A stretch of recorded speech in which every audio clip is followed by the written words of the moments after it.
João Palhinha, the forgotten anchor in midfield. Spurs have signed Palhinha on loan for the entire season for around 30 to 25 million euros. Option to buy, Palhinha comes into Spurs and have Spurs finally signed their defensive replacement, their best CDM replacement since Wanyama left the club. One of the most dominant ball winners in the Premier League in the recent years. But after a very tough year at Bayern Munich, questions are being asked, is he still at that level? Let's break it all down from his journey, Sporting to Fulham, and what went wrong in Germany, and most importantly, how he fits into Thomas Frank's Spurs system. And yes, we'll hit the tactical boards too. Make sure to drop a like and a subscribe. You guys have been absolutely killing it on the channel, man. We're on the road to 1K, on the road to 800.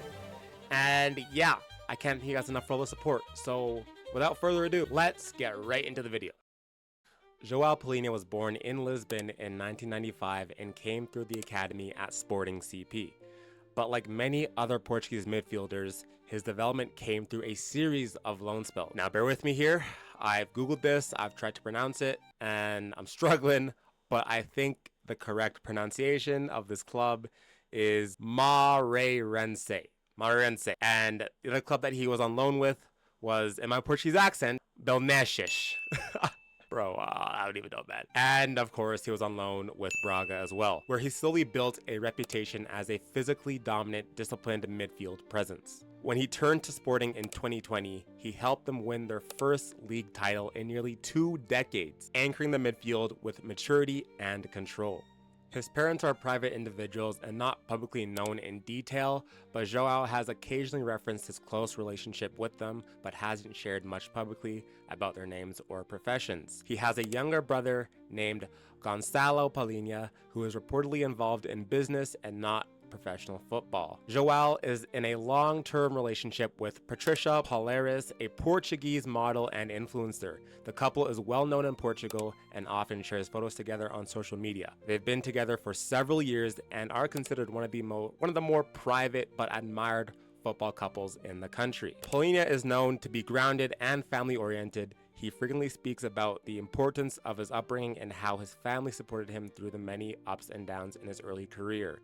He has a reputation for professionalism and maturity, often credited to the strong foundation and values instilled by his parents. Palhinha was signed by Fulham in 2022 for £20 million, and between 2022 and 2024, João Palhinha led the Premier League in tackles with 300 in total. That's 109 more than any other player across that span. He also won 547 duels, more than anyone else during those 2 seasons. His physicality, positional discipline, and reading of the game made him one of the league's top defensive midfielders, not just for stats, but for overall impact. He was Fulham's backbone, no nonsense, reliable, and very, very intelligent, which is why the move to Bayern seemed like the logical next step. Champions League football, bigger stage, and of course a bigger challenge. But let's just say that things didn't really go to plan. Despite a 51 million euro fee, Palhinha never really found his rhythm in Germany. Under Vincent Kompany, Bayern leaned into the more possession-based progressive midfield profiles. Palhinha didn't really suit the build-up structure Kompany wanted, and as a result, struggled for consistent minutes. Some would actually argue that his move to Bayern was actually more of a step back for his career in terms of an actual step forward. What would have happened if he would have stayed at Fulham? What would have happened if he would have went to a Premier League club sooner instead of going to Bayern? No one knows. His time at Bayern was just disjointed, uncoordinated, and there was a lack of rhythm, and the lack of rhythm showed a lot. He went from a guaranteed starter in England to a squad player in Munich, but that doesn't erase the player that he is, or the qualities that he brings as well. Because now, under Thomas Frank, he's walking into a system built to bring out his strengths. Okay, as I always say, I'm not a tactico, I'm not one of those tactical guys, so as always, I'm just analyzing the most common sense way that Palhinha would slot into Thomas Frank's system. So, disclaimer, if you want like the whole tactical breakdown, go to Ben Bowman, go to George Achillia, go to, I don't know, like Football Tactics 1, 2, 3, I don't know. But I'm not one of those tactical guys, but I'll give you my best insights. So yeah, with that disclaimer being said, pretty much this is how I see Palhinha working in a Thomas Frank system. So in a settled possession, and we're going to start this without any opposition. I know the goalkeeper's there, but we're going to start this without the opposition first, and I'll show you what it looks like with opposing players. But when it comes to how he'll set up, I think what we're going to see a lot is in settled possession, we're going to see Palhinha drop in deep between a Van de Ven and Romero. And this is important for a couple reasons. Number one, it gives almost like a makeshift back three to the Spurs system. And what it'll allow to happen is it'll allow the fullbacks to push up more, keeping the width and then pushing the wingers on the inside, which a lot of our wingers profile more towards inside forwards. And this is why I think a player like Son would benefit greatly from staying in the team, because he is a lot better when he's playing inside. But with that being said, pretty much having Palhinha drop deep, forming that back three in possession, allows Spurs essentially to play the fullbacks higher up to keep the width, and then have Kudus and Odegaard coming inside. This allows Sarr and Maddison to also push up deeper as well, and then just have a lot more attacking options. So having Palhinha in this team and dropping back into a back three will just unlock the attack for Spurs. And this is actually a common Thomas Frank tactic that he like to deploy with Brentford. I think he deployed this a lot in the championship, if I'm not mistaken. So look for Thomas Frank to deploy this setup. And this is what gets me so freaking excited. If you guys have watched any of Thomas Frank's tactic videos or how he likes to set up as a team, Thomas Frank loves half spaces. So what this formation allows us to happen, like I said, the fullbacks are pushed up. What this allows to happen with the inside forwards going inside, this allows for James Maddison and Pat Sarr to attack the half spaces. This gives a lot of potential for a lot of danger for multiple reasons. You have Porro being able to cross in the ball and have multiple bodies in the box. You have Spence or Udagi being able to cross balls into, being able to cross balls in as well to get balls into these players as well. Or get balls in behind the defenders. Again, not that. Okay, there you go. Get balls in behind the defenders so Odegaard can run them behind. And then once he gets them behind, cut it back.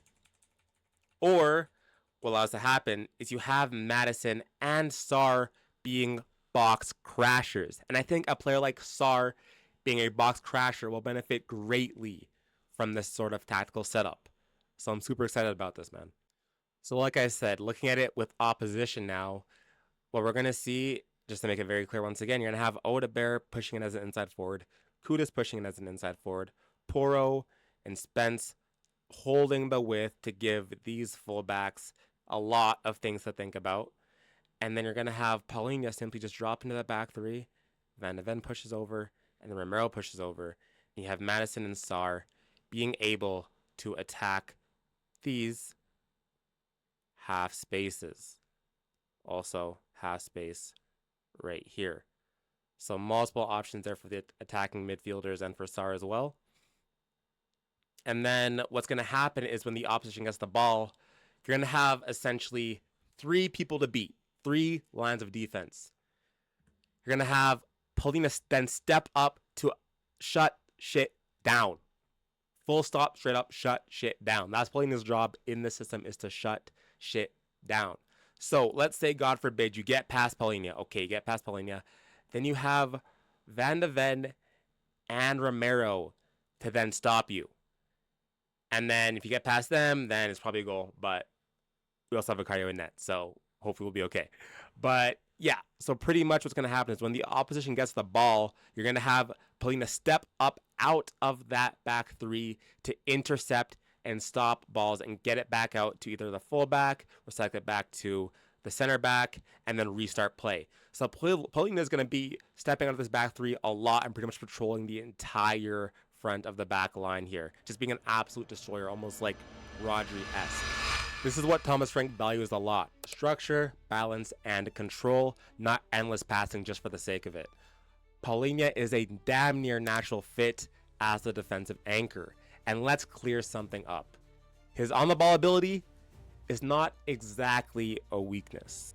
Now, do not get it twisted, bro. This guy is not a deep-lying playmaker, but he doesn't exactly need to be. He recycles possession well, he handles pressure calmly, and he moves the ball quickly into the right areas. His long passing has quietly improved too, so he's capable of switching play or breaking lines when space opens up. Keeps things tidy, and in this system, this is exactly what Spurs need. Stability and calmness. Now listen, bro, I keep seeing Spurs fans on Twitter just like treating Palhinha and these players like vehicles. So I saw like an interesting player comparison or whatever. So if you compare Palhinha to someone like Højbjerg in terms of career minutes for their age, for Højbjerg, he has 34.7 kilometers in minutes. And then you have Palhinha with 24.6 kilometers in minutes. So for their ages, Palhinha is like a good old Honda Civic.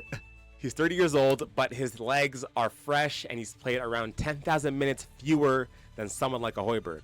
And of course, when it comes to the way that he plays his game, it's not overly reliant on speed and legs and agility. It's built on positioning, discipline, and decision making. So these factors age really well, especially for midfielders. So his longevity is going to be a lot higher compared to other players. And here's why this deal makes so much sense. It's a straight loan with a £25 million buy option. It's not mandatory. So let's just say worst case scenario, he does horribly, he does bad.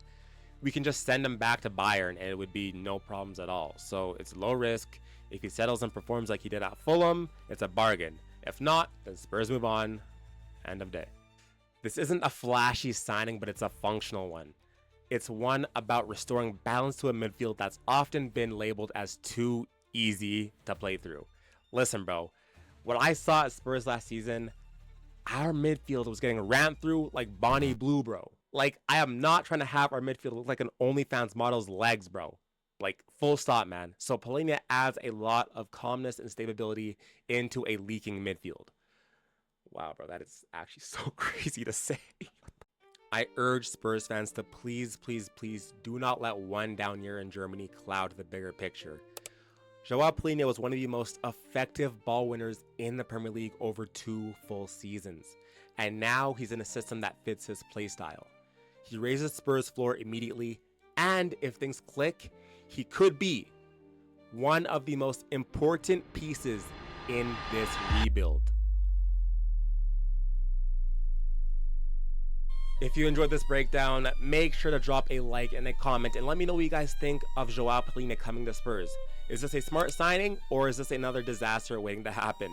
And what are your thoughts overall on Spurs squad? Who else do we need to bring in? And how do you guys feel about the transfer window so far? And of course, keep subscribing for more breakdowns, more live watch-alongs, and more content overall. We're on the road to 1K, guys, so it means so much to me if you guys keep smashing that subscribe button. And speaking of smashing and destroying shit, if you haven't already, check out this video that I broke down Spurs' 1-0 win over Arsenal in Hong Kong, and how Thomas Frank's early tactical ideas are already showing on the pitch. Click here to check that one out next. Trust me, you don't want to miss it.